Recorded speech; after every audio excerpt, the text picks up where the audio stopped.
will Francis Ngannou be remembered as a UFC champion? Interesting. It's very interesting because I feel as though the answer you're going to give has to do with right now how you view Francis Ngannou. Some of you are going to go, he's the greatest champion. He never even lost. You're going to do that whole routine. You're not wrong. Just not the question. How's he going to remember it? So what that implies is in time. Time go by. How are we going to look back and how are we going to see this? If you get aficionados together that can really break it down, like, those real weird guys that'll tell you, well, there's only been 23 UFC Heavyweight Champions, and Randy Couture was on that list multiple times, and Tim Sylvia's on that multiple times, and Frank Mir's more than once, and they start breaking it down. Cain Velasquez had 800 days where he was the champion, and Stipe Miocic had, we get guys that start breaking it down. You got weirdos, is what you have.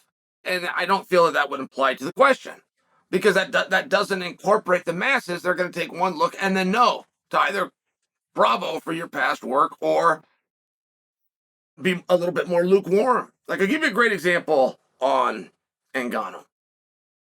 It's very hard for me to believe that Francis Ngannou could beat Daniel Cormier. I can't close my eyes and see that. However, Daniel Cormier has stated that Francis Ngannou would beat him. I don't remember anybody else Daniel has ever said that about. And it's not like those two are buddies.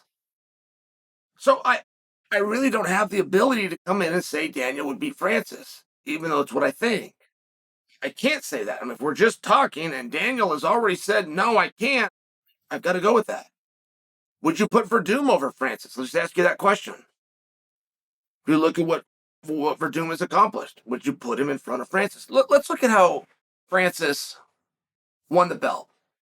Because ultimately, I believe, in present time, but also as we fast forward, if Francis has a level of success, when we look down the road in time, Francis versus Jon Jones, Francis and Jon Jones, I believe they're going to be reconnected much stronger in the future than they are right now.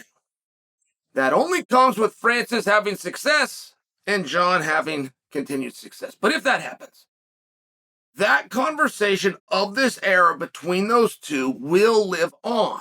And there's nothing more those two could possibly hope for. That's a very rare thing, and it would be great.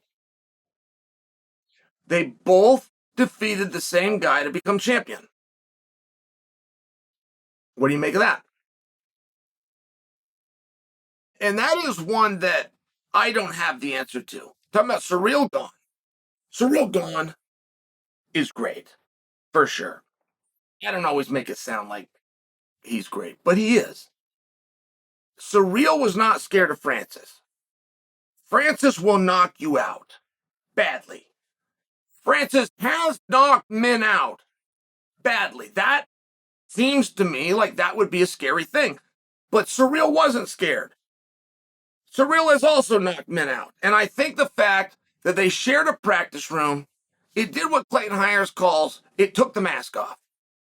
There are some guys that have a mask, and that aura around them is so scary. But once you get in there with them, even if that can be done in the practice room, it takes the mask off. The fear is gone. You now realize it's one person against another person.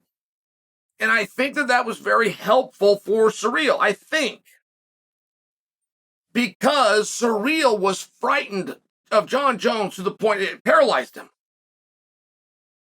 And it just wouldn't seem like Jon would be as scary as Francis. He's not going to hit you and knock you out. He doesn't have a history of hitting people and knocking them out. He's not as big. He's not as strong. He's not as mysterious. It would seem that you'd be more scared of Francis than you would Jon, if you want to break it down to that word. But Francis and Ciryl had the benefit of training together. Did that make a difference? And when I tell you how scared Ciryl was to do the fight, I'm not looking to tease him. I've made that same walk Ciryl did. You know you're going in there with a special talent. And more than anything, one of the things about Jon that will create an intimidation.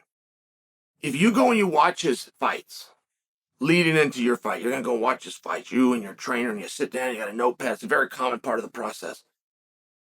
One of the big takeaways you're going to see with Jon is that he's different and better meaningfully in each fight. Every single fight he does something that damages the opponent, something that matters within the contest that he has never done before. And so you know for sure, whatever he brings is going to be a lot to deal with. But I also know that he has a secret weapon that he has not shown, and we don't know what it is. But it's historically been very effective, right? It's just one of these things. It's one of the mental pieces.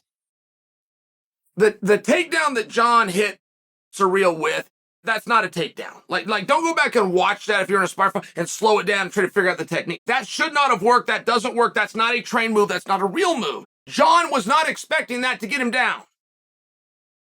Jon was changing area. He was looking to change elevation. And Surreal fell down. I mean, that's when we go, oh, he doesn't want to be in here. And I'm just bringing that to your attention because that's going to be the common opponent. And you have very different outcomes. I mean, one long, drawn out, arguable and controversial.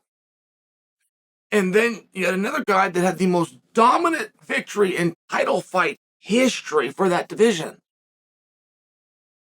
And you're only separated it by 5-6 months. I mean, we're not talking about years. We're not talking about different era, different kinds. It's in his prime. He's still in his prime. It's one of these things. And then how much credit will Francis get for beating Cain Velasquez? That's his greatest victory. That is the greatest win that he's had. Francis appears to be fairly one-dimensional. He can't use his hands. He's in trouble. Or one might think, right? Well, Cain's not that way. Cain is completely well-rounded. So when Francis goes out and he deals with a guy that's completely well-rounded, it's a big deal. Particularly the fact that Francis dealt with him so convincingly and so quickly. It's the greatest win that he had. The greatest and most impressive where you go, whoa. That's the fight. And most of you don't even know that they fought. And it wasn't even on a pay-per-view. I mean, I'm just sharing for you. Like, it just wasn't at that time a big match. And then it was so dominant by Francis that it got dismissed.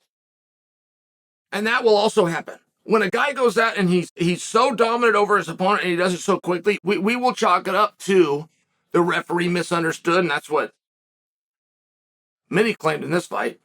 We'll chalk it up to a fluke, and we just don't really give the guy the benefit that he deserves. And I do think that happened to Francis. I think that's his most impressive fight, and as I said, most people don't know about it. So how will Francis be remembered as UFC champion is greatly going to have to do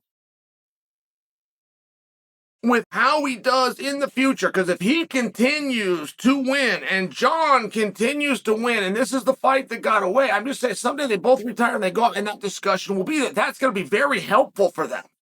If they get an answer to that question, that's going to be very helpful for one of them. And I'm wondering, what do you think?